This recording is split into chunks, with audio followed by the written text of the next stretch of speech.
ಅದೇ ರೀತಿ ವಾಕ್ಯಕ್ಕೋಸ್ಕರವಾಗಿ ಪ್ರಾರ್ಥನೆ ಮಾಡೋಣ.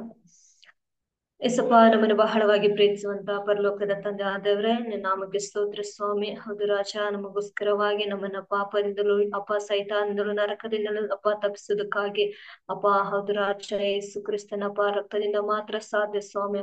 ನಮ್ಮನ್ನ ಸಂಪೂರ್ಣವಾಗಿ ತಪ್ಪಿಸಿದರ ಅದಕ್ಕಾಗಿ ಸ್ತೋತ್ರ. ವಾಕ್ಯದ ಭಾಗವನ್ನು ಕೂಡ ದೇವ್ರನ್ನ ಆಶೀರ್ವಾದ ಮಾಡ್ರಿ ಹೇಳಿಕೊಡುವಂತ ನಿಮ್ಮ ದಾಸನು ಕೂಡ ಆಶೀರ್ವದಿಸ್ರಿ ಯಾರೆಲ್ಲ ಜೂಮ್ ಮೀಟಿಂಗ್ ಜಾಯ್ನ್ ಆಗಿದಾರೋ ಪ್ರತಿಯೊಬ್ಬರು ಕತೆನಪ್ಪ ಸರಿಯಾದ ವಾಕ್ಯವನ್ನು ಕತೆನ ತಿಳಿದುಕೊಂಡವರಾಗಿ ಲೋಕ ಸುವಾರ್ಥೀಕರಣದಲ್ಲಿ ಪ್ರತಿಯೊಬ್ಬರು ಕೂಡ ದೇವರನ್ನು ಉಪಯೋಗಿಸಿಕೊಳ್ಳೋದಕ್ಕಾಗಿ ಸ್ತೋತ್ರ. ಹಾಗೆ ಮಾಡಿ ಪ್ರಾರ್ಥನೆ ಕೇಳೋದಕ್ಕಾಗಿ ಸ್ತೋತ್ರ. ಕ್ರಿಸ್ತನಾದ ಯೇಸುವಿನ ನಾಮದಲ್ಲಿ ಪ್ರಾರ್ಥಿಸ್ತಾನೆ ತಂದೆ, ಆಮೆನ್. ಥ್ಯಾಂಕ್ ಯು ರೂಪ. ದೇವರ ಪರಿಶುದ್ಧ ನಾಮಕ್ಕೆ ಸ್ತೋತ್ರವಾಗಲಿ. ದೇವರ ವಾಕ್ಯವನ್ನು ನೋಡೋಣ. 7 ಪತ್ರಿಕೆಗಳನ್ನು ನಾವು ಮುಗಿಸಿದ್ದೀವಿ. ಇವತ್ತು 8ನೇ ಪತ್ರಿಕೆಯನ್ನು ನಾವು ನೋಡೋಣ. 8ನೇ ಪತ್ರಿಕೆ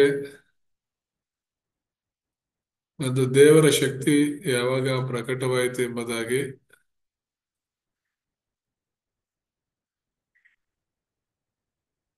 ಕಳೆದ ವಾಕ್ಯಗಳನ್ನೆಲ್ಲ ನಾವು ಕಲ್ತಿದ್ದು.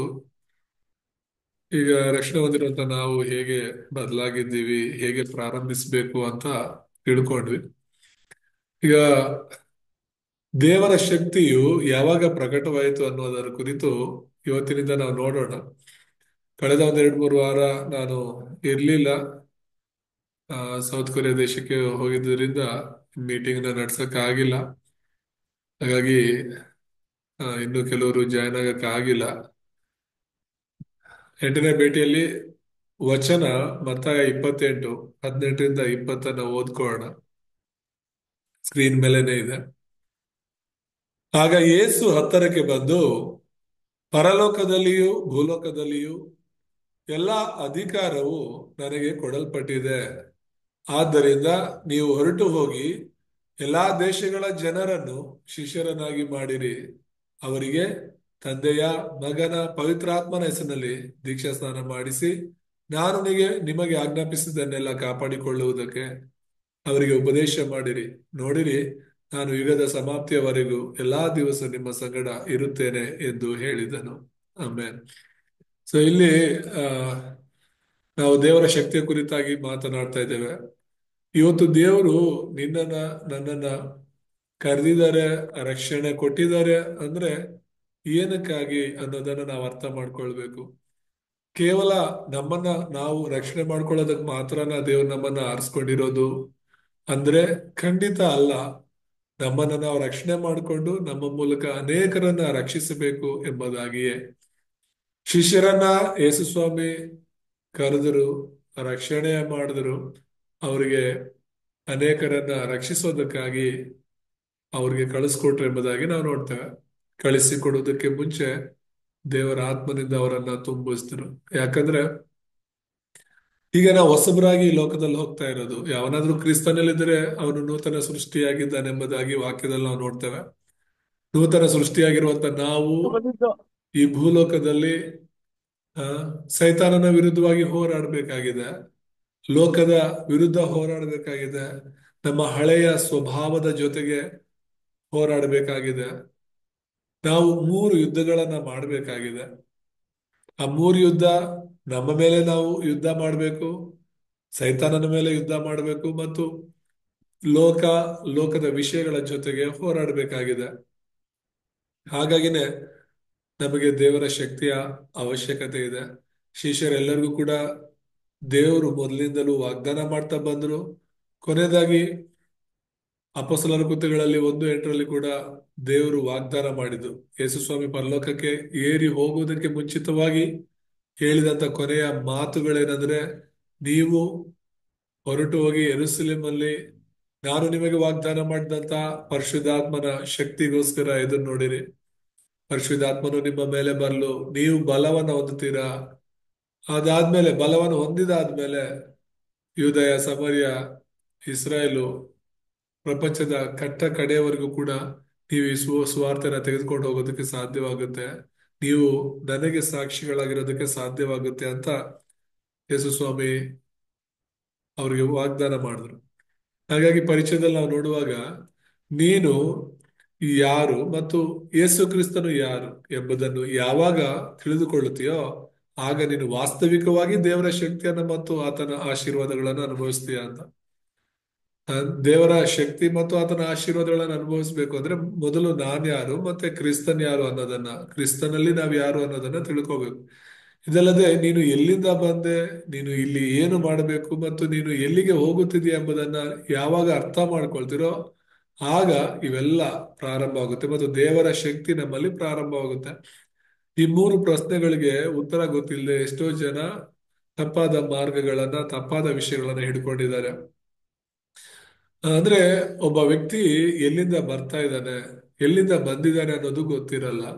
ಮತ್ತೆ ಅವನು ಇಲ್ಲಿ ಏನು ಮಾಡ್ಬೇಕು ಅನ್ನೋದು ಗೊತ್ತಿಲ್ಲ, ಮತ್ತು ಅವನು ಸತ್ತ ಮೇಲೆ ಎಲ್ಲಿಗೆ ಹೋಗ್ತಾನೆ ಅನ್ನುವಂತ ಈ ಮೂಲಭೂತವಾದ ಪ್ರಶ್ನೆಗಳಿಗೆ ಉತ್ತರ ಗೊತ್ತಿಲ್ಲ. ಇವತ್ತು ಆ ನಾನು ಕೆಲವು ವಿಡಿಯೋಸ್ ಅನ್ನ ನೋಡ್ತಾ ಇದ್ದೆ, ಬುದ್ಧನ ಬಗ್ಗೆ ಮತ್ತು ಈ ತರ ಕೆಲವು ದೇವರುಗಳ ಬಗ್ಗೆ, ಹಿಂದೂ ದೇವರುಗಳ ಬಗ್ಗೆ, ಬೌದ್ಧನ ಬಗ್ಗೆ ನೋಡ್ತಾ ಇದ್ದಾಗ ಬುದ್ಧನ ಚರಿತ್ರೆಯಲ್ಲಿ ನಾವು ನೋಡುವಾಗ ನಾನು ಆ ಅವ್ರ ಬಗ್ಗೆ ತಿಳ್ಕೊಂಡಿದ್ದು ಏನಂದ್ರೆ, ಇವತ್ತು ಆ, ಒಂದೇ ಹೆಂಡತಿ ಇತ್ತು ಅನ್ಕೊಂಡೆ, ಆದ್ರೆ 3 ಜನ ಹೆಂಡತಿರು ಬುದ್ಧನಿಗೆ ಅಂತ ಹೇಳ್ಬಿಟ್ಟು ಆ ಮಕ್ಕಳಿದ್ರು. ಒಬ್ಬನೇ ಮಗ ಅನ್ಕೊಂಡೆ, ಒಬ್ಬನಿಗಿಂತ ಜಾಸ್ತಿ ಮಕ್ಕಳಿದ್ರು. ಅವ್ರನ್ನ ಎಲ್ಲಾರನ್ನ ಬಿಟ್ಟು ಆ ಶಾಂತಿ ಸಮಾಧಾನದ ಮಾರ್ಗವನ್ನು ಹುಡುಕಿಕೊಂಡು ಆ ಒಂದು ಕುಟುಂಬದ ಜಂಜಾಟದಿಂದ ಹೊರಗಡೆ ಹೋಗಿ ಯಾರೋ ಒಬ್ಬ ಸನ್ಯಾಸಿ ಹೇಳಿದ್ರು ಅಂತ ಹೇಳ್ಬಿಟ್ಟು ಆತನು ಹೇಳಿದಂತಹ ಒಂದು ವಿಷಯ ಅವ್ರಿಗೆ ಸರಿ ಅನಿಸಿ ಅವ್ರೇನ್ ಮಾಡಿದ್ರು, ಕುಟುಂಬವನ್ನೇ ತೊರೆದು ಆತನು ಒಬ್ಬ ಸನ್ಯಾಸಿಯಾಗಿ ಆತನ ಜೀವಿತವನ್ನ ಸಾಗಿಸಿದ್ರು. ಸೊ ಆತನು ಜನರಿಗೆ ಬೋಧಿಸಿದ್ದೆಲ್ಲ ಏನು ಅಂತ ಹೇಳಿದ್ರೆ ಶಾಂತಿ ಸಮಾಧಾನದಿಂದ ಇರಬೇಕು ಅಂತ ಹೇಳ್ಬಿಟ್ಟು. ಎಲ್ಲರೂ ಕೂಡ ಶಾಂತಿ ಸಮಾಧಾನದಲ್ಲಿ ಇದ್ರೆ ಮಾತ್ರನೇ ಪ್ರಪಂಚ ಸಮಾಧಾನವಾಗಿರುತ್ತೆ. ಯಾರು ಕೂಡ ದ್ವೇಷ, ಅಸೂಯೆ, ಕೋಪ ಅನ್ನೋದನ್ನ ಇಟ್ಕೋಬಾರ್ದು ಅನ್ನೋದನ್ನ. ಇಡೀ ಪ್ರಪಂಚದಲ್ಲಿರುವಂತಹ ಎಲ್ಲಾ ಧರ್ಮಗಳಲ್ಲಿ ಕ್ರೈಸ್ತತ್ವ ಅನ್ನೋದು ಧರ್ಮ ಅಲ್ಲ, ಆದ್ರೆ ಬೇರೆ ಎಲ್ಲಾ ಧರ್ಮಗಳಲ್ಲಿ ಯಾವ ಧರ್ಮ ಶ್ರೇಷ್ಠ ಅಥವಾ ಯಾರ ಬೋಧನೆಗಳು ಶ್ರೇಷ್ಠ ಅಂತ ಹೇಳಿದ್ರೆ ಖಂಡಿತ ಈ ಬೌದ್ಧ ಧರ್ಮ, ಬುದ್ಧನ ಬೋಧನೆಗಳಿದೆಯಲ್ಲ ತುಂಬಾ ಶ್ರೇಷ್ಠವಾಗಿದೆ. ಶಾರೀರಿಕವಾಗಿ ಈ ಲೋಕಕ್ಕೆ ಸಂಬಂಧಪಟ್ಟಂತಹ ಬೋಧನೆಗಳನ್ನ ನಾವು ಅನುಸರಿಸೋದಾದ್ರೆ ಖಂಡಿತವಾಗಲೂ ಕೂಡ ಬುದ್ಧನ ಬೋಧನೆಗಳು ತುಂಬಾ ಪ್ರಭಾವಿತವಾಗಿವೆ. ಹಾಗಾಗಿನೇ ಪ್ರಪಂಚದಲ್ಲಿ ಆ ಬುದ್ಧ ಹುಟ್ಟಿದ್ದು ನೇಪಾಳಲ್ಲಿ, ನೇಪಾಳಲ್ಲಿ ಹುಟ್ಟಿ ಬೆಳೆದು ಇವತ್ತು ಆ ಚಿಕ್ಕ ದೇಶ ನೇಪಾಳಲ್ಲಿ ಹುಟ್ಟಿದಂತಹ ಬುದ್ಧ, ಬೌದ್ಧ ಧರ್ಮ ಪ್ರಪಂಚದಾದ್ಯಂತ ಹರಡಿಕೊಂಡಿದೆ, ಪ್ರಪಂಚದಾದ್ಯಂತ ಹರಡಿಕೊಂಡಿದೆ. ಆದ್ರೆ ಆ ಬುದ್ಧ ಸತ್ತಿದ್ದು ಒಂದು ವಿಷಕರವಾದಂತ ಆಹಾರವನ್ನ ಸೇವಿಸಿ ಫುಡ್ ಪಾಯ್ಸನ್ ಆಗಿ ಸತ್ರು ಅಂತ ಹೇಳ್ಬಿಟ್ಟು ನೋಡ್ತೇವೆ. ಆ ಮತ್ತೆ ಆತನು ಸಾಯಕ್ ಮುಂಚೆ ನಾನು ದೇವರು ಯಾರು ಅಂತ ಕಂಡುಕೊಳ್ಳಕ್ ಆಗ್ಲಿಲ್ಲ ಅಂತ ಹೇಳ್ಬಿಟ್ಟು ಹೇಳಿ ಸತ್ರು. ರಕ್ಷಣೆಗೆ ಮಾರ್ಗ ಅವ್ರು ಅನುಸರಿಸೋದೇನು ಅಂದ್ರೆ ನಾವು ಒಳ್ಳೆಯವರಾಗಿ ಜೀವಿಸ್ಬೇಕು ಅಂತ ಹೇಳ್ಬಿಟ್ಟು, ಸತ್ಯದಲ್ಲಿ ನಾವು ಅಂದ್ರೆ ಶಾಂತಿ ಸಮಾಧಾನದಲ್ಲಿ ಸತ್ಯದಲ್ಲಿ ಸತ್ಯವಂತರಾಗಿ ನಾವು ಜೀವಿಸ್ಬೇಕು.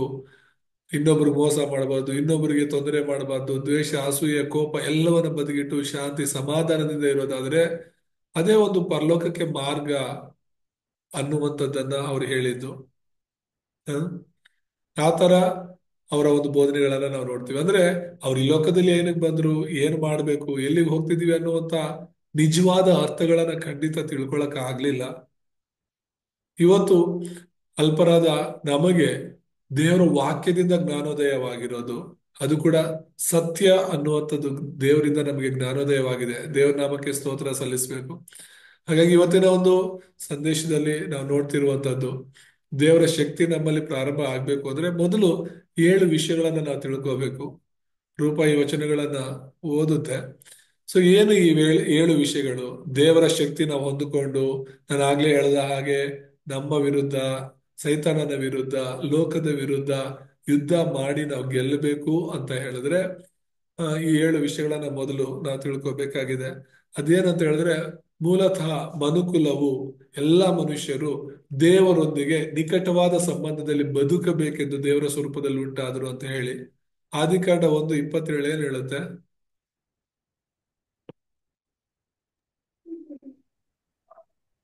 ಹೀಗೆ ದೇವರು ಮನುಷ್ಯನನ್ನು ತನ್ನ ಸ್ವರೂಪದಲ್ಲಿ ಉಂಟು ಮಾಡಿದನು, ದೇವ ಸ್ವರೂಪದಲ್ಲಿ ಅವನನ್ನು ಉಂಟು ಮಾಡಿದನು, ಅವರನ್ನು ಗಂಡು ಹೆಣ್ಣಾಗಿ ನಿರ್ಮಿಸಿದನು. ಆಮೇಲೆ ಸೊ ಇಲ್ಲಿ ದೇವರು ತನ್ನ ಸ್ವಂತ ಸ್ವರೂಪದಲ್ಲಿ ಗಂಡು ಹೆಣ್ಣನ್ನ ರೂಪಿಸಿದ್ರು ಎಂಬುದಾಗಿ ಇದೆ.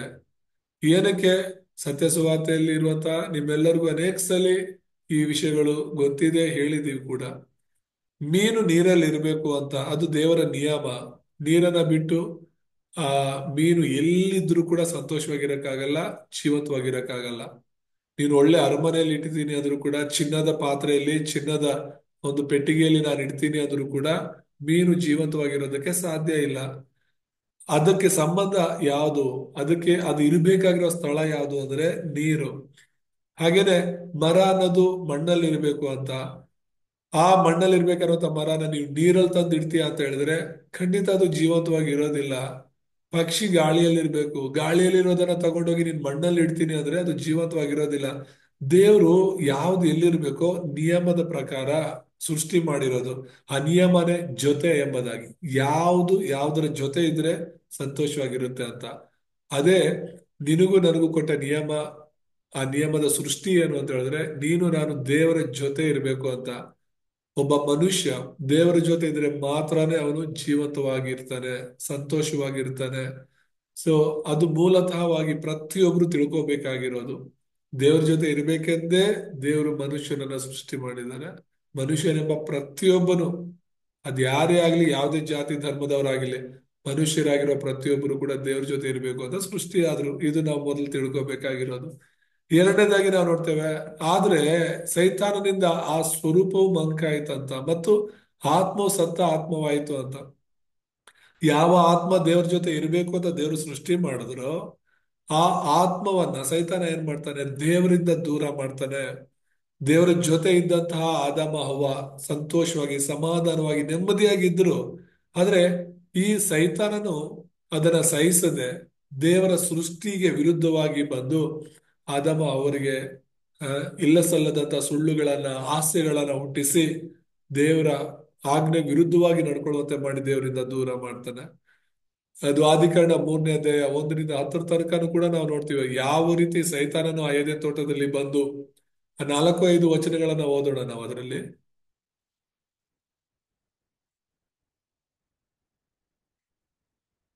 ಆದಿಕಾಂಡ 3:4-5.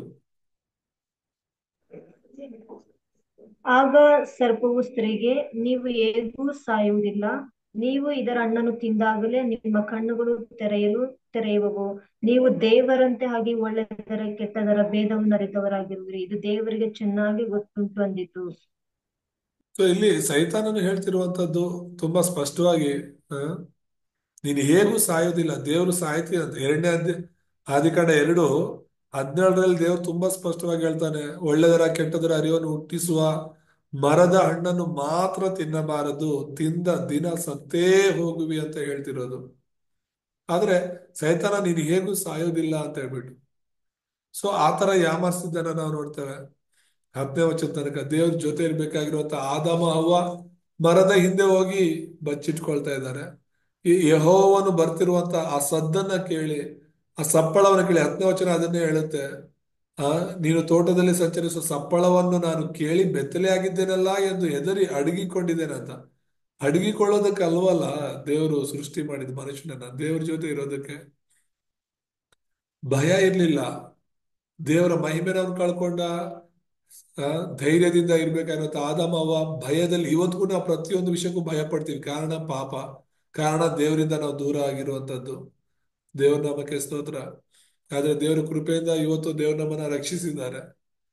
ದೇವರಿಂದ ದೂರ ಇದ್ದ ನಮ್ಮನ್ನ ಇಮ್ಮಾನುವೇಲನಾಗಿ ಆತನೇ ನಮ್ಮನ್ನು ಹುಡುಕಿ ಬಂದು, ಅವತ್ತು ಆದಾಮನನ್ನ ಹುಡುಕಿ ಬಂದ ದೇವರು ಮರದ ಹಿಂದೆ ಅಡಗಿ ಕೂತಿದ್ದಂತಹ ಆ ಮಹಿಮೆ ಇಲ್ಲದೆ, ಬಲ ಇಲ್ಲದೆ, ಧೈರ್ಯ ಇಲ್ಲದೆ, ದೇವರ ಕೃಪೆಯನ್ನ ಕಳ್ಕೊಂಡು ಕೂತಿದಂತ ಮನುಷ್ಯನನ್ನ ದೇವರ ಅವತ್ತು ಹುಡುಕಿ ಬಂದ ಹಾಗೆ ಇವತ್ತು ಕೂಡ ಧರ್ಮ, ಜಾತಿ ಅಂತ ನಾವು ಆ ಮರಕ್ಕೆ ಸಮಾನವಾಗಿರುವಂತ ಧರ್ಮಗಳು, ಮರಕ್ಕೆ ಸಮಾನವಾಗಿರುವಂತ ಪಾಪ, ಶಾಪ, ಆ ಸೈತಾನನ ಅಡಿಯಲ್ಲಿ ಗುಲಾಮರಾಗಿರುವಂತ ನಮ್ಮನ್ನ ದೇವರು ಹುಡುಕಿ ಬಂದು ರಕ್ಷಿಸಿದ್ದಾರೆ.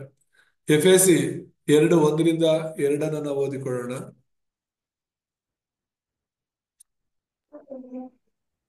ಆತನು ಅಪರಾಧಗಳ ಮತ್ತು ಪಾಪಗಳ ದೆಸೆಯಿಂದ ಸತ್ತವರಾಗಿದ್ದ ನಿಮ್ಮನ್ನು ಸಹ ಬದುಕಿಸಿದನು. ನೀವು ಪೂರ್ವದಲ್ಲಿ ಅಪರಾಧಗಳನ್ನು ಪಾಪಗಳನ್ನು ಮಾಡುವವರಾಗಿದ್ದು ಇಹಲೋಕಚಾರಕ್ಕೆ ಅನುಸಾರವಾಗಿ ನಡೆದುಕೊಂಡಿರಿ. ವಾಯುಮಂಡಲದಲ್ಲಿ ಅಧಿಕಾರ ನಡೆಸುವ ಅಧಿಪತಿಗೆ, ಅಂದರೆ ನಂಬಲೊಲ್ಲದವರನ್ನು ಅವಿಧೇಯತೆಗೆ ಈಗ ಪ್ರೇರೇಪಿಸುವ ಆತ್ಮನಿಗೆ ಅನುಸಾರವಾಗಿ ನಡೆದುಕೊಂಡಿರಿ. ಸೊ ಇಲ್ಲಿ ಹೇಳ್ತಿರೋದು ಎರಡನೇ ವಚನ ಹೇಳುತ್ತೆ, ನೀವು ಪೂರ್ವದಲ್ಲಿ ಅಪರಾಧಗಳನ್ನು ಪಾಪಗಳನ್ನು ಮಾಡುವವರಾಗಿದ್ದು ಅಂತ. ಪೂರ್ವದಲ್ಲಿ ಅಂದ್ರೇನೆ ಅದು ಆದಿಕಾಂಡದಲ್ಲಿ ಆ ಆ ಒಂದು ಅಪರಾಧಗಳನ್ನ ಪಾಪಗಳನ್ನ ಮಾಡುವವರಾಗಿ ಯಲೋಕಾಚಾರಕ್ಕೆ ಅನುಸಾರವಾಗಿ ನಡ್ಕೊಂಡ್ರು. ವಾಯುಮಂಡಲದಲ್ಲಿ ಅಧಿಕಾರ ನಡೆಸುವ ಅಧಿಪತಿ ಯಾರು? ಸೈತಾನನು. ನಂಬಲೊಲ್ಲದವರನ್ನ ಏನ್ ಮಾಡ್ದ? ದೇವರ ಒಡಂಬಡಿಕೆನ ನಂಬದಿರುವಂತಹ ಆದಾಮ ಅವರನ್ನ ಅವಿಧೇಯತೆಗೆ ನಡೆಸ್ದ ಎಂಬುದಾಗಿ ನಾವು ನೋಡ್ತೇವೆ. ಮತ್ತೆ ಅದೇ ಸೈತಾನನ ಮಕ್ಕಳಾಗಿ ಕೂಡ ಇವತ್ತು ನಾವು ಜೀವಿಸ್ತಾ ಇದ್ದೇವೆ. ಯೋಹಾನ ಸುವಾರ್ತೆ 8:44 ತುಂಬಾ ಸ್ಪಷ್ಟವಾಗಿ ಅದು ಹೇಳುತ್ತೆ. ಓದೋಣ. ಸೈತಾನನು ನಿಮ್ಮ ತಂದೆ, ನೀವು ಆ ತಂದೆಯಿಂದ ಹುಟ್ಟಿದವರಾಗಿದ್ದು ನಿಮ್ಮ ತಂದೆಯ ದುರುಚ್ಚೆಗಳನ್ನೇ ನಡೆಸಬೇಕೆಂದಿದ್ದೀರಿ. ಅವನು ಆದಿಯಿಂದಲೂ ಕೊಲೆಗಾರನಾಗಿದ್ದು ಸತ್ಯದಲ್ಲಿ ನಿಲ್ಲಲಿಲ್ಲ, ಅವನಲ್ಲಿ ಸತ್ಯವೂ ಇಲ್ಲವೇ ಇಲ್ಲ. ಅವನು ಸುಳ್ಳಾಡುವಾಗ ಸ್ವಭಾವಾನುಸಾರವಾಗಿ ಹಾಡುತ್ತಾನೆ, ಅವನು ಸುಳ್ಳುಗಾರನು, ಸುಳ್ಳಿಗೆ ಮೂಲ ಪುರುಷನು ಆಗಿದ್ದಾನೆ. ಸೊ ಇಲ್ಲಿ ಸೈತಾನನು ನಿಮ್ಮ ತಂದೆ ಎಂಬುದಾಗಿ ನಾವು ನೋಡ್ತೇವೆ. ದೇವ್ರು ತಾನೇ ನಮ್ಮ ತಂದೆ. ಆದ್ರೆ ದೇವರ ಸ್ವರೂಪದಲ್ಲಿ ಸೃಷ್ಟಿಯಾಗಿ ದೇವ್ರ ಜೊತೆ ಇರಬೇಕೆಂಬುದಾಗಿ ಸೃಷ್ಟಿಯಾದ ಮನುಷ್ಯರು ದೇವರಿಂದ ದೂರವಾಗಿ ಸೈತಾನನಿಗೆ ಗುಲಾಮರಾದರು, ಸೈತಾನನಿಗೆ ಮಕ್ಕಳಾದ್ರೆ ಎಂಬುದಾಗಿ ಇಲ್ಲಿ ನಾವು ನೋಡ್ತೇವೆ. ಆದ್ರೆ ಇಲ್ಲಿ ವಾಕ್ಯ ಏನ್ ಹೇಳುತ್ತೆ ಅಂದ್ರೆ, ನೀವು ಆ ತಂದೆಯಿಂದ ಹುಟ್ಟಿದವರಾಗಿದ್ದು ನಿಮ್ಮ ತಂದೆಯ ದುರಿಚ್ಯೆಗಳನ್ನೇ ನಡೆಸಬೇಕೆಂದಿದ್ದೀರಿ. ಅವನು ಆದಿಯಿಂದಲೂ ಕೊಲೆಗಾರ ಅಂತ. ಏನ್ ಕೊಲೆ ಮಾಡ್ದ? ಯಾರನ್ನ ಕೊಲೆ ಮಾಡ್ದ ಸೈತಾನ? ಅದನ್ನೇ, ನೀವು ಹಣ್ಣನ್ನ ತಿಂದ್ರೆ ಸಾಯ್ತೀರಾ ಅಂತ ಹೇಳ್ಬಿಟ್ಟು. ಆದ್ರೆ ಸೈತಾನ ಹೇಳಿದ್ದು ನೀವು ಹೇಗೂ ಸಾಯೋದಿಲ್ಲ ಅಂತ. ಮಾತುಗಳಿಂದಲೇ ಮೋಸ ಮಾಡ್ದ, ಆತ್ಮವನ್ನ ಸಾಯಿಸ್ದ ಸೈತಾನ. ಕೊಲೆಗಾರ ಅಂದ್ರೆ ಏನು? ಆತ್ಮಗಳನ್ನ ಸಾಯಿಸೋದು, ದೇವರಿಂದ ದೂರ ಮಾಡೋದು. ಹ ಆದಮ ಅವರನ್ನ ದೇವರಿಂದ ದೂರ ಮಾಡಿ ಆತ್ಮಿಕವಾದ ಮರಣದಲ್ಲಿ ಅವನ್ನ ಬೀಳಿಸಿದ್ರೆ ಎಂಬುದಾಗಿ ನಾವು ನೋಡ್ತೇವೆ. ಅದೇ ಅವನ ಆದಿಯಿಂದಲೂ ಕೊಲೆಗಾರನಾಗಿದ್ದ ಎಂಬುದಾಗಿ. ಸೊ ಇದನ್ನ ನಾವು ಅರ್ಥ ಮಾಡ್ಕೋಬೇಕಂದ್ರೆ, ಈ 7 ವಿಷಯಗಳಲ್ಲಿ ಮೊದಲನೇದು ನಾವು ದೇವರ ಸ್ವರೂಪದಲ್ಲಿ ಸೃಷ್ಟಿಯಾಗಿದ್ದು. ಆದ್ರೆ ಎರಡನೇ ಸತ್ಯ ನಾವು ತಿಳ್ಕೊಬೇಕಾಗಿರೋದು, ಮನಸ್ಸಲ್ಲಿ ಇಟ್ಕೋಬೇಕಾಗಿರೋದು, ಆದ್ರೆ ಆ ದೇವರ ಸ್ವರೂಪದ ಸೃಷ್ಟಿಯಾದ ನಮ್ಮನ್ನ ಸೈತಾನನೆಂಬವನು ಬಂದು ನಮ್ಮನ್ನ ಮೋಸ ಮಾಡಿ ಆ ಮನುಷ್ಯರನ್ನೆಲ್ಲ ದೇವರಿಂದ ದೂರ ಮಾಡ್ದ, ದೇವರ ಸ್ವರೂಪವನ್ನ ಕಳ್ಕೊಳ್ಳುವಂತೆ ಮಾಡ್ದ ಎಂಬುದಾಗಿ. ಮೂರನೇದಾಗಿ, ಆ ಸಮಯದಿಂದಲೂ ಕೂಡ ಕೊನೆಯಿಲ್ಲದ ಅಪಜಯಗಳು, ಮರಣ ಮತ್ತು ಶ್ರಮೆಗಳೇ ಫಲಿತಾಂಶವಾಯಿತು ಅಂತ. ಯಾವಾಗ ನಾವು ಸೈತಾನನ ಮಾತು ಕೇಳಿ ದೇವರಿಂದ ದೂರವಾದವೋ ಆಗ್ಲಿಂದಲೇ ಮನುಷ್ಯರಿಗೆ ಎಲ್ಲಾ ತರದ ಸಮಸ್ಯೆಗಳು ಬಂದಿದ್ದು. ಮನುಷ್ಯರು ಇವತ್ತು ಅನುಭವಿಸ್ತಿರುವಂತಹ ಪ್ರತಿಯೊಂದು ಸಮಸ್ಯೆ ಹುಟ್ಟುಕೊಂಡಿದ್ದು ಯಾವಾಗಲಿಂದ ಅಂದ್ರೆ, ಮನುಷ್ಯ ದೇವರಿಂದ ದೂರವಾದಾಗ, ಮನುಷ್ಯ ಸೈತಾನನ ಮಾತು ಕೇಳಿದಾಗ್ಲಿಂದ. ದೇವರ ಮಾತನ್ನ ಬಿಟ್ಟು ಸೈತಾನನ ಮಾತು ಕೇಳಿದಾಗ್ಲಿಂದಲೇ ಮನುಷ್ಯನಿಗೆ ಎಲ್ಲಾ ತರದ ಸಮಸ್ಯೆಗಳು ಬಂತು ಅಂತ ಹೇಳಿ ಆದಿಕಾಂಡ 11ನೇ ಅಧ್ಯಾಯದಲ್ಲಿ, ಆದಿಕಾಂಡ 3:11 ನಾವು ಓದುವಾಗ ಸಮಸ್ಯೆಗಳು ಏನೆಲ್ಲ ಬಂತು ಎಂಬುದಾಗಿ ನಾವು ನೋಡ್ಬೋದು. ಅದರಲ್ಲೂ 14 ನಾವು ಓದೋಣ ಕೆಲವು ವಚನಗಳು. ಆಗ ಯೆಹೋವ ದೇವರು ಸರ್ಪಕ್ಕೆ, ನೀನು ಈ ಕಾರ್ಯವನ್ನು ಮಾಡಿದ್ದರಿಂದ ಎಲ್ಲಾ ಪಶುಗಳಲ್ಲಿಯೂ ಅಡವಿಯ ಎಲ್ಲಾ ಮೃಗಗಳಲ್ಲಿಯೂ ಶಾಪಗ್ರಸ್ತವಾದಿ. ನೀನು ಹೊಟ್ಟೆಯಿಂದ ಹರಿದು ನಿನ್ನ ಜೀವಮಾನದ ದಿನಗಳೆಲ್ಲ ಮಣ್ಣೆ ತಿನ್ನುವೆ. ನಿನಗೂ ಈ ಸ್ತ್ರೀಗೂ, ನಿನ್ನ ಸಂತಾನಕ್ಕೂ ಈ ಸ್ತ್ರೀಯ ಸಂತಾನಕ್ಕೂ ಹಗೆತನವಿರುವ ಹಾಗೆ ಮಾಡುವೆನು. ಈಕೆ ಸಂತಾನವು ನಿನ್ನ ತಲೆಯನ್ನು ಜಜ್ಜುವುದು, ನೀನು ಅದರ ಹಿಮ್ಮಡಿಯನ್ನು ಕಚ್ಚುವೆ ಎಂದು ಹೇಳಿದನು. ಆಮೇಲೆ ಸ್ತ್ರೀಗೆ, ನೀನು ಗರ್ಭಿಣಿಯಾಗಿರುವ ಕಾಲದಲ್ಲಿ ಬಹು ಸಂಕಟ ಪಡಬೇಕೆಂದು ನಾನು ನೇಮಿಸಿದ್ದೇನೆ. ಕಷ್ಟದಿಂದಲೇ ಮಕ್ಕಳನ್ನು ಹೆರುವಿ. ಗಂಡನ ಮೇಲೆ ನಿನಗೆ ಆಶೆ ಇರುವುದು, ಅವನು ನಿನಗೆ ಒಡೆಯನಾಗುವನು ಎಂದು ಹೇಳಿದನು. ಮತ್ತು ಪುರುಷನಿಗೆ, ತಿನ್ನಬಾರದೆಂದು ನಾನು ನಿನಗೆ ಆಜ್ಞಾಪಿಸಿದ ಮರದ ಫಲವನ್ನು ನೀನು ಹೆಂಡತಿಯ ಮಾತು ಕೇಳಿ ತಿಂದ ಕಾರಣ ನಿನ್ನ ನಿಮಿತ್ತ ಭೂಮಿಗೆ ಶಾಪ ಬಂತು. ನಿನ್ನ ಜೀವಮಾನವೆಲ್ಲ ದುಡಿದು ದುಡಿದು ಭೂಮಿಯ ಹುಟ್ಟುವಳಿಯನ್ನು ತಿನ್ನಬೇಕು. ಆ ಭೂಮಿಯಲ್ಲಿ ಮುಳ್ಳುಗಿಡಗಳು, ಕಳೆಗಳು ಬಹಳವಾಗಿ ಹುಟ್ಟುವವು. ಹೊಲದ ಬೆಳೆಯನ್ನು ಅನುಭವಿಸುವಿ. ನೀನು ತಿರುಗಿ ಮಣ್ಣಿಗೆ ಸೇರುವ ತನಕ ಬೆವರುಡುತ್ತಾ ಬೇಕಾದ ಆಹಾರವನ್ನು ಸಂಪಾದಿಸಬೇಕು. ನೀನು ಮಣ್ಣಿನಿಂದ ತೆಗೆಯಲ್ಪಟ್ಟವನಲ್ಲವೋ? ನೀನು ಮಣ್ಣೆ, ಪುನಃ ಮಣ್ಣಿಗೆ ಸೇರತಕ್ಕವನಾಗಿದ್ದೆ ಎಂದು ಹೇಳಿದನು. ಇಲ್ಲಿ ಆ ನಾವು ಮನುಷ್ಯನು ಸಾಕು, ಇಲ್ಲಿ ನಾವು ನೋಡ್ತಿರುವಂತದ್ದು ಮೂವರ್ಗೂ ಕೂಡ ಯಾವ ರೀತಿಯ ಶಾಪಗಳು ಬರ್ತಾ ಇದೆ ಅಂತ ಹೇಳ್ಬಿಟ್ಟು. ಮೊದಲು ಸರ್ಪಕ್ಕೆ ಶಾಪ ಕೊಡ್ತಾ ಇದ್ದಾರೆ ದೇವರು. ಆಮೇಲೆ ಹದಿನೈದನೇ ಹದಿನಾರನೇ ವಚನದಲ್ಲಿ ಸ್ತ್ರೀಗೆ ಶಾಪ ಕೊಡ್ತಾ ಇದ್ದಾರೆ. ಅದಾದ್ಮೇಲೆ 17ನೇ ವಚನದಿಂದ ಪುರುಷನಿಗೆ ಶಾಪ ಕೊಡ್ತಿರೋದನ್ನ ಇಲ್ಲಿ ನಾವು ನೋಡ್ತೇವೆ. ಅಂದ್ರೆ ಎಲ್ಲ ಸಮಸ್ಯೆಗಳು ಪ್ರಾರಂಭವಾಗಿದೆ ಇಲ್ಲಿಂದ ಅಂತ ದೇವರನ್ನ ಆರಾಧನೆ ಮಾಡಿಕೊಂಡು ದೇವ್ರ ಜೊತೆ ಸಂತೋಷವಾಗಿರ್ಬೇಕಾಗಿ ಇರ್ಬೇಕು ಅಂತ ದೇವರು ನಮ್ಮನ್ನೆಲ್ಲರನ್ನ ಸೃಷ್ಟಿ ಮಾಡಿದ್ದು. ಇವತ್ತು ಮೂರೊತ್ತು ಊಟಕ್ಕಾಗಿ ಜೀವಿತಗಳನ್ನೇ ಆ ಎಷ್ಟು ಕಷ್ಟ ಪಡ್ತಾ ಇದೀವಿ, ಎಷ್ಟು ಕಣ್ಣೀರಿಡ್ತಾ ಇದೀವಿ. ಬೆಳಗ್ಗೆಯಿಂದ ಹಗಲು ಅನ್ನೋದೇ ರಾತ್ರಿ ಅನ್ನೋದೇ ಜನ ದುಡಿತಾ ಇರೋದೇನು ಗೊತ್ತಾ, ಮೂರೊತ್ತು ಊಟಕ್ಕಾಗಿ. ಆ, ನೋಡಿ ಹೇಗಿದೆ. ಆದಾಮ ಅವರು ದೇವ್ರ ಜೊತೆಯಲ್ಲಿದ್ರು, ಸಂತೋಷವಾಗಿದ್ರು. ಅವ್ರಿಗೆ ಮನೆ ಮಠ ಬಟ್ಟೆ ಆ ಯಾವುದರ ಚಿಂತೆ ಇರ್ಲಿಲ್ಲ. ಯಾಕಂದ್ರೆ ದೇವರ ಮಹಿಮೆಯಲ್ಲಿದ್ದರಿಂದ ಪರಲೋಕದಲ್ಲಿದ್ದ ಹಾಗೇನೆ ಭೂಲೋಕದಲ್ಲೂ ಅವರಿದ್ದಿದ್ದು. ಆ ಬಟ್ಟೆಗಳ ಆ ಒಂದು ಯಾವುದರ ಅವಶ್ಯಕತೆ ಇರ್ಲಿಲ್ಲ, ಮನೆ ಮಠದ ಅವಶ್ಯಕತೆಗಳು ಇರ್ಲಿಲ್ಲ. ಇವಾಗ ಪ್ರಾಣಿಗಳು ಎಷ್ಟು ಖುಷಿಯಾಗಿ ಇದಾವೋ ಅದಕ್ಕಿಂತ ಹೆಚ್ಚಾಗಿ ನಾವು ದೇವರ ಮಹಿಮೆಯಲ್ಲಿ ಇದ್ದಿದ್ದು. ಈಗ ಅದನ್ನೆಲ್ಲ ಕಳ್ಕೊಂಡಿದ್ರಿಂದಲೇ ಸಮಸ್ಯೆಗಳು ಶುರುವಾಯಿತು. ಇವತ್ತು ಹೊಟ್ಟೆನೆ ದೇವ್ರು ಮಾಡಿಕೊಂಡು ಕಷ್ಟಪಟ್ರೇನೆ ಜೀವನ, ಕಷ್ಟಪಟ್ರೇನೆ ಜೀವಿತ, ಇಲ್ಲ ಅಂದ್ರೆ ಇಲ್ಲ, ಕಷ್ಟಪಟ್ರೆ ಹೊಟ್ಟೆ ತುಂಬುತ್ತೆ, ಇಲ್ಲ ಅಂದ್ರೆ ಇಲ್ಲ ಅಂತ ಹೇಳ್ಬಿಟ್ಟು ಜೀವಿತವೆಲ್ಲ ದುಡಿಯೋದಕ್ಕೇನೆ, ಜೀವಿತವೆಲ್ಲ ಕಷ್ಟಪಡೋದಕ್ಕೇನೆ ಸಾಕಾಗುತ್ತೆ. ಸಮಸ್ಯೆಗಳ ಮೇಲೆ ಸಮಸ್ಯೆಗಳು, ಅನಾರೋಗ್ಯಗಳು, ಬಲಹೀನತೆಗಳು, ಶ್ರಮೆಗಳು, ದುಡ್ದು ಇಟ್ಕೊಂಡಿರೋದು, ಇನ್ನೊಬ್ರು ಯಾರೋ ಕದ್ಕೊಂಡು ಹೋಗುವಂಥದ್ದು, ಪ್ರತಿಯೊಂದು ಕೂಡ ಎಷ್ಟು ಶ್ರಮೆ ವಹಿಸ್ತಾ ಇದ್ದಾನೆ ಮನುಷ್ಯ. ಇದನ್ನ ನಾವು ಅರ್ಥ ಮಾಡ್ಕೋಬೇಕು. ಮನುಷ್ಯರು ಎದುರಿಸ್ತಿರುವಂತ ಪ್ರತಿಯೊಂದು ರೋಗ, ಸಮಸ್ಯೆ, ಶ್ರಮೆ, ಹಿಂಸೆ, ಪಾಪ, ಪ್ರತಿಯೊಂದು ಕೂಡ ಯಾವುದರ ಫಲ ಅಂತ ಹೇಳಿದ್ರೆ ದೇವರಿಂದ ವಾದರ ಫಲ. ಸೈತಾನನ ಮಾತನ್ನ ಕೇಳಿದ್ದಕ್ಕೆ ನಮಗೆ ಸಿಕ್ಕಂತಹ ಪ್ರತಿಫಲಗಳೆಂಬುದಾಗಿ ಅರ್ಥ ಮಾಡ್ಕೋಬೇಕು. ಇದನ್ನ ನಾವು ಮನಸ್ಸಲ್ಲಿ ಇಟ್ಕೋಬೇಕು. ಇದೆಲ್ಲ ಸತ್ಯ ಸುವಾರ್ತೆ, ಒಬ್ಬ ಮನುಷ್ಯನಿಗೆ ನಾವು ಹೇಳ್ಕೊಡ್ಬೇಕಾಗಿರುವಂತದ್ದು ಎಂಬುದಾಗಿ ನಾವು ನೋಡ್ತೇವೆ. ಮತ್ತೆ ನಾಲ್ಕನೇದಾಗಿ ನಾವು ಮನಸ್ಸಲ್ಲಿ ಇಟ್ಕೋಬೇಕಾಗಿರೋದು, ನೀನು ಈ ಲೋಕದಲ್ಲಿ ಯಾತ್ರಿಕನಾಗಿ ಜೀವಿಸುತ್ತೀಯ, ಮತ್ತೆ ನಿನ್ನ ಸ್ವಂತ ಮನೆಗೆ ಹಿಂತಿರುಗುತ್ತೀಯ ಅನ್ಮಾಡ. ಸೊ ಪ್ರತಿಯೊಬ್ಬ ವಿಶ್ವಾಸಿ ಅರ್ಥ ಮಾಡ್ಕೋಬೇಕಾಗಿರೋದು ಏನು ಅಂತ ಹೇಳಿದ್ರೆ, ನೀನು ದೇವ್ರನ್ನ ನಂಬಿ ದೇವ್ರಿಗಾಗಿ ಜೀವಿಸೋದಾದ್ರೆ ನೀನ್ ಪರಲೋಕಕ್ಕೆ ಹೋಗ್ತೀಯ. ಆದ್ರೆ ನೀನು ಯೇಸುವನ್ನ ನಂಬದೇ ಇದ್ರೆ, ಯೇಸುವೆ ನಿನ್ನ ರಕ್ಷಕನೆಂಬುದಾಗಿ ಅಂಗೀಕರಿಸ್ಕೊಳ್ಳಿಲ್ಲ ಅಂದ್ರೆ ಖಂಡಿತ ನರಕಕ್ಕೆ ಹೋಗ್ತೀಯ. ಇದು ಸತ್ಯವೇದಾನೇ ಹೇಳುತ್ತೆ. ಲೂಕನ ಬರೆದ ಸುವಾರ್ತೆಯಲ್ಲಿ 16:19-31 ಲಾಜರ್ ಬಗ್ಗೆ ಮತ್ತು ಶ್ರೀಮಂತ ಐಶ್ವರ್ಯವಂತನ ಬಗ್ಗೆ ತುಂಬಾ ಸ್ಪಷ್ಟವಾಗಿ ಹೇಳುತ್ತೆ. ಸೊ ಈ ಲೋಕದಲ್ಲಿ ನಾನು ನೀನು ಯಾತ್ರಿಗಳಾಗಿದ್ದೇವೆ. ಈ ಲೋಕ ಪರದೇಶದ ಹಾಗೆ ಮನುಷ್ಯರಿಗೋಸ್ಕರನೇ ದೇವರು ಸೃಷ್ಟಿ ಮಾಡಿದ್ರು. ಯಾವಾಗ ನಾವು ದೇವ್ರ ಮಾತನ್ನ ಕೇಳದೆ ದೇವರ ವಿರುದ್ಧವಾಗಿ ತಿರುಗಿ ಆಗಲಿಂದ ಈ ಒಂದು ಭೂಲೋಕ ನಮಗೆ ಶಾಶ್ವತವಾಗಲಿಲ್ಲ. ಅದಕ್ಕೇನೆ ಯೇಸುಸ್ವಾಮಿ ನಮಗೋಸ್ಕರ ಇನ್ನೊಂದು ಸ್ಥಳವನ್ನ ಸಿದ್ಧ ಮಾಡ್ಲಿಕ್ಕೆ ಹೋಗ್ತಿರೋದು. ಆ ಸ್ಥಳದಲ್ಲಿ ವಿಶ್ವಾಸಿಗಳಿರ್ತಾರೆ. ದೇವರು ತಯಾರು ಮಾಡ್ತಿರುವಂತಹ, ಸೃಷ್ಟಿ ಮಾಡ್ತಿರುವಂತಹ ಆ ಒಂದು ಉತ್ತಮವಾದಂತಹ ದೇಶಕ್ಕೆ, ಈ ಭೂಲೋಕಕ್ಕಿಂತ ಉತ್ತಮವಾದಂತಹ ದೇಶಕ್ಕೆ ನಾವು ಹೋಗ್ತೇವೆ. ದೇವ್ರ ನಾಮಕ್ಕೆ ಸ್ತೋತ್ರವಾಗಲಿ. ಹಾಗಾಗಿ ಯಾರು ಕೂಡ ಈಗ ಅನೇಕರು ಹೆಂಗ್ ಬದುಕ್ತಾರೆ ಅಂದ್ರೆ, ಈ ಭೂಮಿನೇ ನಮಗೆ ಶಾಶ್ವತ ಅನ್ನೋ ರೀತಿಯಲ್ಲಿ ದೇವ್ರಿಗಾಗಿ ನಾವು ಜೀವಿಸ್ಬೇಕು, ದೇವ್ರಿಗಾಗಿ ನಾವು ಏನಾದ್ರೂ ಮಾಡ್ಬೇಕು ಅನ್ನೋದಕ್ಕಿಂತ ಹೆಚ್ಚಾಗಿ ನಮಗಾಗಿ, ನನ್ನ ಕುಟುಂಬಕ್ಕಾಗಿ ಏನೋ ಮಾಡ್ಬೇಕು ಅಂತ ಹೇಳ್ಬಿಟ್ಟು ಪ್ರಯಾಸ ಪಡ್ತಿರ್ತಾರೆ. ಕೊನೆಗೆ ಎಲ್ಲವನ್ನ ಬಿಟ್ಟು ಹೋಗ್ತಾರೆ.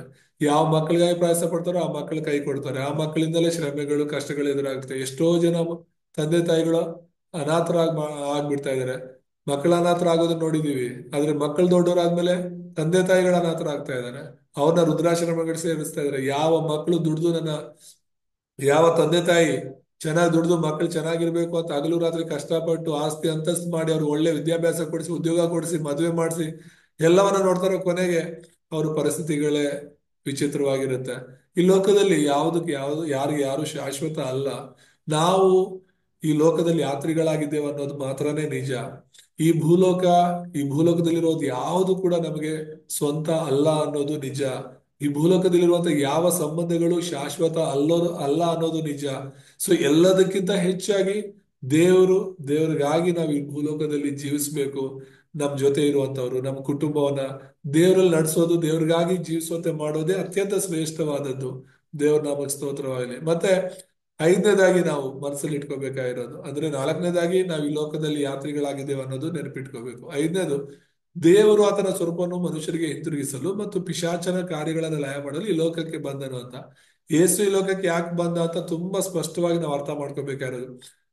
ಏದೇ ತೋಟದಲ್ಲಿ ಮೊದಲ ಮನುಷ್ಯನಾದಂತ ಆದಾಮ ಅವರನ್ನ ಯಾವ ರೀತಿ ಸೈತಾನನು ನಾಶ ಮಾಡಿದ್ನೋ, ಪಾಪದಲ್ಲಿ ಬೀಳಿಸ್ನೋ, ಕೊಲೆಗಾರನಾಗಿ ಮಾರ್ಪಟ್ನೋ, ಆ ಸೈತಾನನ ಕಾರ್ಯಗಳನ್ನ ಲಯ ಮಾಡೋದಕ್ಕೇನೆ ಯೇಸು ಕ್ರಿಸ್ತನು ಈ ಲೋಕಕ್ಕೆ ಬಂದ್ರು. ಇವತ್ತು ನನ್ನನ್ನ ನಿನ್ನನ್ನ ಕೂಡ ಆ ಸೈತಾನನು ಗುಲಾಮನಾಗಿ ಮಾಡ್ಕೊಂಡಿದ್ದ. ಆ ಪಿಶಾಚನಿಗೆ ನಾವು ಒಳಗಾಗಿದ್ವಿ, ಅವನ ರಾಜ್ಯಕ್ಕೆ ನಾವು ಒಳಗಾಗಿದ್ವಿ, ಅವನ ಸಂಪ್ರದಾಯಗಳು, ಅವನ ಆಚಾರಗಳಿಗೆ ನಾವು ಒಳಗಾಗಿದ್ವಿ. ಆದ್ರೆ ಆ ಸೈತಾನನ ಕಾರ್ಯಗಳು ಲಯ ಮಾಡಿರೋದ್ರಿಂದಲೇ ಏಸು ಹೆಸರಲ್ಲಿ ಇವತ್ತು ನಾವು ಬಿಡುಗಡೆ ಹೊಂದಿದ್ದೇವೆ. ಏಸು ಹೆಸರಲ್ಲಿ ಇವತ್ತು ನಾವು ಮತ್ತೆ ದೇವರ ಮಕ್ಕಳಾಗಿದ್ದೇವೆ. ಇವತ್ತು ನಾವು ಸೈತಾನನ ಮಕ್ಕಳಾಗಿಲ್ಲ, ಯೇಸುವಿನ ದೇವರ ಮಕ್ಕಳಾಗಿರೋದಕ್ಕೆ ಕಾರಣನೇ ಆ ಯೇಸು ಕ್ರಿಸ್ತನು. ಕ್ರಿಸ್ತನು ದೇವರ ಸ್ವರೂಪವಾಗಿದ್ದಾನಂತ ವಾಕ್ಯ ಹೇಳುತ್ತೆ. ಕ್ರಿಸ್ತನು ದೇವರ ಸ್ವರೂಪವಾಗಿ ಮತ್ತೆ ಆತನ ನಂಬುವಂತ ನಮ್ಮ ಜೀವಿತದಲ್ಲಿ ಕೂಡ ಆ ಸ್ವರೂಪವನ್ನು ಅನುಗ್ರಹಿಸ್ತಾನೆ. ಯಾವ ಸ್ವರೂಪವನ್ನ ನಾವು ಕಳ್ಕೊಂಡಿದ್ವೋ ಕ್ರಿಸ್ತನ ಮೂಲಕ ಅದು ನಮಗೆ ಸಿಗುತ್ತೆ. ಸೈತಾನನ ಕಾರ್ಯಗಳು ಲಯ ಮಾಡಿ ದೇವರ ಮಕ್ಕಳನ್ನಾಗಿ ನಮ್ಮನ್ನ ಮತ್ತೆ ನಡೆಸಿದಾನೆಂಬುದಾಗಿ ನಾವು ಮರಿಬಾರ್ದು. ಆರನೇದಾಗಿ ಯೇಸು ಕ್ರಿಸ್ತನು ದೇವರು ಮತ್ತು ಮನುಷ್ಯನನ್ನೋದನ್ನ ಮರಿಬಾರ್ದು. ಅಂದ್ರೆ 100% ಆತನು ಮನುಷ್ಯನು, ಮತ್ತೆ 100% ಆತನು ದೇವರು. ಎಲ್ಲರೂ 50-50% ಇರ್ಬೋದು. 100ರಲ್ಲೇ 25 ಭಾಗ 75 ಭಾಗನೋ, 50 ಭಾಗ 50 ಭಾಗನೋ, 75 ಭಾಗ 25 ಭಾಗನೋ ಇರ್ಬೋದು. ಆದ್ರೆ ಯೇಸುವಿನ ಬಗ್ಗೆ ನಾವು ಯೋಚನೆ ಮಾಡುವಾಗ ಆತನು ನಿಜವಾಗ್ಲೂ 100% ದೇವರಂತ ಮತ್ತೆ 100% ಮನುಷ್ಯನಂತ ನಾವು ನಂಬಬೇಕಾಗಿದೆ. ಕಾರಣ ಏನಂದ್ರೆ ಈ ಭೂಲೋಕದಲ್ಲಿ ಆತನು 100% ಮನುಷ್ಯನಾಗಿ ಬಂದಿದ್ದು. ಅದೇ ಆತನು 100% ದೇವರಾಗಿ ಕೂಡ ಇದ್ರು. ಇದು ಯೇಸುವಿನಲ್ಲಿ ಮಾತ್ರನೇ ಸಾಧ್ಯ, ಯೇಸುವಿಗೆ ಮಾತ್ರನೇ ಸಾಧ್ಯ. ಇದು ನಮ್ಮೆಲ್ಲರ ಊಹೆಗೂ ನಿಲುಕದೇ ಇರುವಂತಹ ಸತ್ಯ. ಅದಕ್ಕೇನೆ ಕಣ್ಣು ಕಾಣದೇ ಇರೋದನ್ನ ನಾವು ನಂಬಬೇಕಾಗಿದೆ. ಅದೇ ನಮ್ಮ ನಂಬಿಕೆ ಆಗಿರ್ಬೇಕು. ಯೋಹಾನಸುವಾರ್ತೆ 1:14 ವಾಕ್ಯ ಮನುಷ್ಯನಾದ ಅಂದ್ರೆ ಹೇಗೆ ನಂಬೋದು ನಾವು? ಆದ್ರೆ ಅದೇ ತಾನೇ ಸತ್ಯ. ಆದಿಯಲ್ಲಿ ವಾಕ್ಯವಿತ್ತು, ಆ ವಾಕ್ಯವು ದೇವರ ಬಳಿಲಿತ್ತು, ವಾಕ್ಯವೇ ದೇವರಾಗಿತ್ತು ಅಂತ. ಆ ವಾಕ್ಯವೆಂಬಾತನು ನರಾವತಾರಿಯಾಗಿ ಲೋಕಕ್ಕೆ ಬಂದ ಅಂತ 14ನೇ ವಚನ ಹೇಳುತ್ತೆ. ಸೊ ದೇವರ ಮಾತು ಆದಿಯಲ್ಲಿದ್ದಂತ ಆ ಮಾತು, ಆ ವಾಕ್ಯ ಮನುಷ್ಯನ ರೂಪ ಧರಿಸಿ ಲೋಕಕ್ಕೆ ಬಂದಿರುವಂತದ್ದು. ದೇವರ ನಾಮಕ್ಕೆ ಸ್ತೋತ್ರವಲ್ಲಿ. ಫಿಲಿಪಿ 2:6-10 ಕೂಡ ಆತನು ಮನುಷ್ಯನಾಗಿದ್ದ ಅಂತ ಹೇಳ್ಬಿಟ್ಟು 100 ಪಾಲು ಆತನು ಮನುಷ್ಯನಾಗಿದ್ದ ಅಂತ. ಯೋಹಾನ 1:14 ಆತನು ದೇವರಾಗಿದ್ದವನು ಮನುಷ್ಯನಾದ ಅಂತ ಹೇಳಿದ್ವಿ. ನಾವು ನೋಡಿದ್ರೆ ಫಿಲಿಪಿ 2:6-10 ಆತನು ಮನುಷ್ಯನಾಗಿರುವ ಆತನು ದೇವರಾಗಿದ್ದ ಎಂಬುದಾಗಿ ತುಂಬಾ ಸ್ಪಷ್ಟವಾದ ವಚನಗಳು ನಮಗೆ ತಿಳಿಸುತ್ತೆ. ಮತ್ತೆ ಏಳನೇದಾಗಿ ನಾವು ಮನಸ್ಸಲ್ಲಿ ಇಟ್ಕೋಬೇಕಾಗಿರೋದೇನೆಂದ್ರೆ, ಕೊನೆಯದಾಗಿ ಯಾವಾಗ ನೀನು ಯೇಸುವನ್ನು ನಂಬಿ ಆತನನ್ನು ಅಂಗೀಕರಿಸ್ಕೊಳ್ತೀವಿ ಆಗ ನಿನ್ನ ಎಲ್ಲಾ ಸಮಸ್ಯೆಗಳು ಪರಿಹಾರ ಆಗುತ್ತೆ ಅಂತ. ಮತ್ತಾಯ 11:28 ತುಂಬಾ ಸ್ಪಷ್ಟವಾಗಿ ಹೇಳುತ್ತೆ, ಎಲೆ ಕಷ್ಟಪಡುವರೆ ಹೊರೆಯುತ್ತವರೆ ನೀವೆಲ್ಲರೂ ನನ್ನ ಬಳಿಗೆ ಬನ್ನಿರಿ, ನಾನ್ ನಿಮ್ಗೆ ವಿಶ್ರಾಂತಿ ಕೊಡ್ತೇನೆ ಅಂತ. ಯಾರನ್ನ ದೇವ್ರು ಕರೀತಾ ಇದಾರೆ? ಕಷ್ಟಪಡುವವರನ್ನ, ಹೊರೆ ಹೊತ್ತವರನ್ನ. ಈ ಭೂಲೋಕದಲ್ಲಿ ಪ್ರತಿಯೊಬ್ಬರು ಕೂಡ ಬಡವರಿಂದ ಹಿಡಿದು ಶ್ರೀಮಂತರ ತನಕ, ಚಿಕ್ಕವರಿಂದ ಹಿಡಿದು ದೊಡ್ಡವರ ತನಕ ಪ್ರತಿಯೊಬ್ಬರು ಅವ್ರದೇ ಆದಂತ ನೊಗವನ್ನ ಹೋರ್ತಾ ಇದ್ದಾರೆ, ಅವ್ರದೇ ಆದಂತ ಸಮಸ್ಯೆಗಳಲ್ಲಿ ಇದ್ದಾರೆ. ಯಾರು ಕೂಡ ಸಮಸ್ಯೆಗಳಿಲ್ಲದೆ ಈ ಲೋಕದಲ್ಲಿ ಇಲ್ಲ, ಯಾರು ಕಷ್ಟಗಳಿಲ್ಲದೆ ಈ ಲೋಕದಲ್ಲಿ ಇಲ್ಲ. ಪ್ರತಿಯೊಬ್ಬರದು ಅವ್ರದೇ ಆದಂತ ಸಮಸ್ಯೆಗಳಿರೋದ್ರಿಂದ ಕ್ರಿಸ್ತನೇ ಅದಕ್ಕೆ ಪರಿಹಾರವಾಗಿದ್ದಾನೆ. ಶಾರೀರಿಕವಾದ ಸಮಸ್ಯೆಗಳಿಗಿಂತ ನಾನ್ ನಂಬೋದು ಆತ್ಮಿಕವಾದ ಸಮಸ್ಯೆಗಳು ಅತ್ಯಂತ ಭಯಂಕರವಾಗಿವೆ. ಶಾರೀರಿಕವಾದ ಸಮಸ್ಯೆಗಳಿಗಿಂತ ಆತ್ಮಿಕ ಸಮಸ್ಯೆಗಳು, ಆತ್ಮಿಕ ಹೋರಾಟ ಏನಿದೆ ಅದ ಆ ಸತ್ಯನೇ ಗೊತ್ತಿಲ್ಲದೆ ಜನ ಕಷ್ಟ ಪಡ್ತಾ ಇದ್ದಾರೆ. ಅದನ್ನೇ ಆಗ್ಲೇ ಪ್ರಶ್ನೆಗಳನ್ನ ನಾವು ನೋಡ್ವಿ, ನಾವ್ ಎಲ್ಲಿಂದ ಬಂದ್ವಿ, ಇಲ್ಲಿ ಏನಕ್ಕಿದೀವಿ, ಎಲ್ಲಿಗೆ ಹೋಗ್ತೀವಿ ಸತ್ತ ಮೇಲೆ, ಈ ಪ್ರಶ್ನೆಗಳು ಉತ್ತರ ಗೊತ್ತಿಲ್ಲದೇನೆ ಕಷ್ಟ ಪಡ್ತಿರುವಂತವ್ರು ಅನೇಕರಿದ್ದಾರೆ. ಹಾಗಾಗಿ ಯೇಸು ಮಾತ್ರನೇ ನಮ್ಮನ್ನ ಕರೀತಾ ಇದ್ದಾನೆ. ಯೇಸು ಮಾತ್ರನೇ ನಮ್ಗೆ ವಿಶ್ರಾಂತಿ ಕೊಡಬಲ್ಲರೆಂಬುದಾಗಿ ನಾವೆಲ್ಲರೂ ತಿಳ್ಕೋಬೇಕು. ಇದು 7ನೇ ಸತ್ಯ ನಾವು ಮನಸ್ಸಲ್ಲಿ ಇಟ್ಕೋಬೇಕಾಗಿರೋದು. ದೇವ್ರ ನಾಮಕ್ಕೆ ಸ್ತೋತ್ರವಾಗಲಿ. ಸೊ 7 ವಿಷಯಗಳನ್ನ ನಾವ್ಯಾರು ಮರೆಯದೆ ಮನಸ್ಸಲ್ಲಿ ಇಟ್ಕೊಳ್ಳೋಣ. ಅದಾದ್ಮೇಲೆ ಬರೋ ವಾರದಲ್ಲಿ ಈ 3 ಯುದ್ಧಗಳನ್ನ ನಾವು ನೋಡೋಣ. ಆಗ್ಲೇ ಹೇಳಿದಾಗೆ ಈ 3 ಯುದ್ಧಗಳು ನಿನ್ನ ವಿರುದ್ಧವಾಗಿ ನೀನು ಹೋರಾಡಬೇಕಾಗಿದೆ, ಮತ್ತೆ ಸೈತಾನನ ವಿರುದ್ಧವಾಗಿ ನೀನು ಹೋರಾಡಬೇಕಾಗಿದೆ, ಮತ್ತು ಈ ಲೋಕದ ವಿರುದ್ಧವಾಗಿ ನೀನು ಹೋರಾಡಬೇಕಾಗಿದೆ. ಹಾಗಾಗಿ ಇದನ್ನ ನೀನು ಮನಸ್ಸಲ್ಲಿ ಇಟ್ಕೊಂಡು ಬಲವಾಗಿ ಕ್ರಿಸ್ತನಿಗೋಸ್ಕರ ನೀನು ಜೀವಿಸು. ದೇವರು ನಿನ್ನನ್ನ ಆಶೀರ್ವಾದ ಮಾಡಲಿ. ಕತ್ತಲೆಯಲ್ಲಿದ್ದಂತ ನಮ್ಮನ್ನ, ಶಾಪ ಪಾಪದಲ್ಲಿದ್ದಂತ ನಮ್ಮನ್ನ ದೇವರು ಬಿಡುಗಡೆ ಮಾಡಿ ಆತನ ಮಕ್ಕಳಾಗಿ ನಮ್ಮನ್ನ ಮಾರ್ಪಡಿಸಿದ್ದಾರೆ.